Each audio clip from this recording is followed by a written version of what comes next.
trempais par terre à la seule force de mes bras. Au-dessus de moi, je me suis retourné. Sur le dos, j'entendais mon cœur battre. J'entendais chaque battement par minute. Je me suis retourné, et sur le dos, je sentais ma colonne vertébrale et chaque vertèbre contre le sol. Je sentais ma colonne vertébrale et chaque vertèbre contre le sol. Je me suis retourné, et je me suis maintenu avec la paume de mes mains contre le sol. Je me suis relevé et assis par terre. Je regardais la lance qui pointait vers le bas, la lance du lustre au-dessus de moi. Au-dessus de moi, il y avait un lustre avec une lance qui pointait vers le bas. Elle me regardait et la flèche de cette lance aussi. La flèche de cette lance aussi me regardait. Elle basculait de droite à gauche, avec un grincement et un crissement juste au-dessus. Avec un grincement et un crissement juste au-dessus qui venait de la chaîne qui maintenait le lustre. La chaîne qui maintenait le lustre faisait balancer ce lustre de droite à gauche. Il balançait de droite à gauche. Et cette lance qui pointait vers le bas me regardait. Moi, j'étais retourné sur le dos, et je sentais ma colonne vertébrale et mon bassin contre le sol froid et humide. Le sol froid et humide, couvert d'humidité et d'eau, couvert de terre et plein de terre noire par terre. Plein de terre noire par terre éparpillée dans le salon, sur les meubles, sur le mobilier, sur la table, sur les chaises.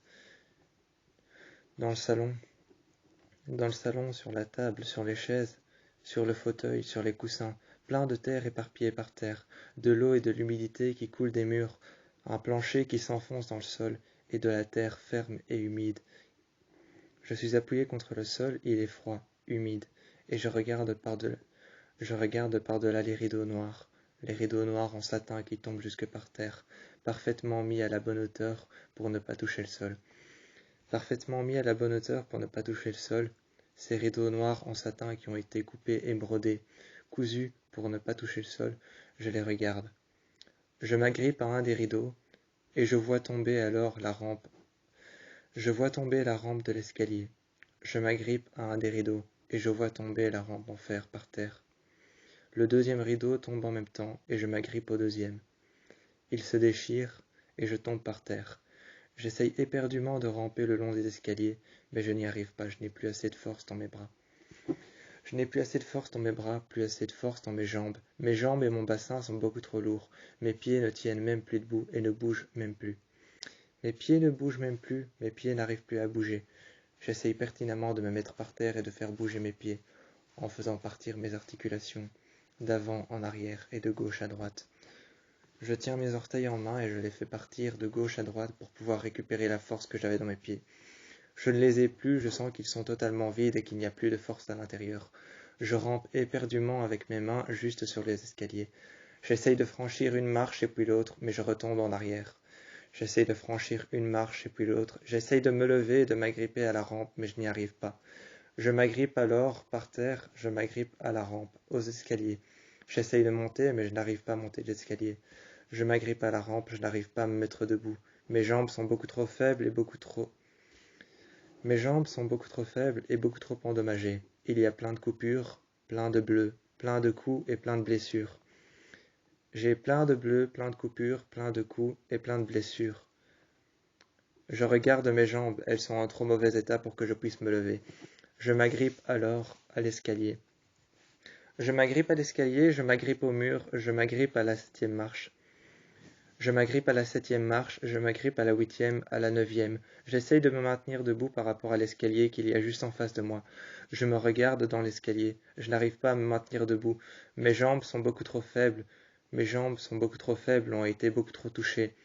Je regarde mes jambes et je les tends devant moi. J'essaye de les pousser à me mettre debout. Je pousse alors sur mes jambes, je pousse sur mes genoux. J'essaye de les pousser à avoir un mouvement. J'essaye de pousser mes jambes à avoir un mouvement pour que je puisse me mettre debout. Elles sont beaucoup trop endommagées.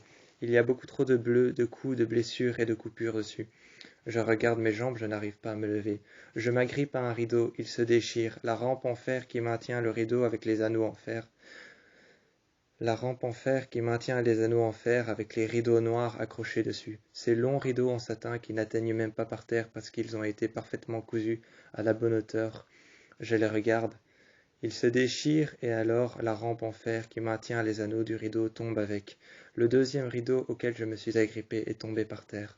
Je me cache en dessous et j'entends encore les bruits d'une poupée qui se rapproche. J'entends les crissements d'un couteau qui se rapproche de plus en plus. Je lève les yeux au ciel et je ne vois que du noir, je ne vois que du satin noir. Je ne vois que le rideau en dessous duquel je me suis caché. Je me suis mis contre le mur comme si ce n'était qu'un tas de rideaux, un tas de tissus et de chutes de tissus noirs. Je me suis mis contre la fenêtre, contre le mur de là où est la fenêtre dans l'escalier. Je me suis mis contre ce mur de là où est la fenêtre dans l'escalier. La fenêtre est ouverte, j'arrive à sentir le vent froid qui passe au-dessus de moi, et j'arrive à sentir les courants d'air qui passent juste en dessous du rideau. Le rideau est noir et je m'agrippe à ce deuxième rideau qui se déchire. Finalement, je regarde par la fenêtre, il n'y a que des kilomètres et des kilomètres d'herbe. Il n'y a que des kilomètres et des kilomètres d'herbe, il n'y a que des kilomètres et des kilomètres de... Je regarde devant moi. Ces kilomètres d'herbe et d'arbres morts tout autour de moi, je les regarde, et je m'agrippe à la fenêtre. J'essaye de crier à l'aide, mais la fenêtre est fermée. Je n'ai même pas assez de force dans le bras, et je n'ai même pas assez de force dans le poignet, car il est couvert de bleu et couvert de blessures. Il est couvert de blessures, de bleu, et il est couvert de coupures. J'essaye de prendre la fenêtre et j'essaye de l'ouvrir pour pouvoir crier à l'aide. Je n'ai pas assez de force. Mon bras est couvert de bleu, couvert de coups et de blessures et de coupures.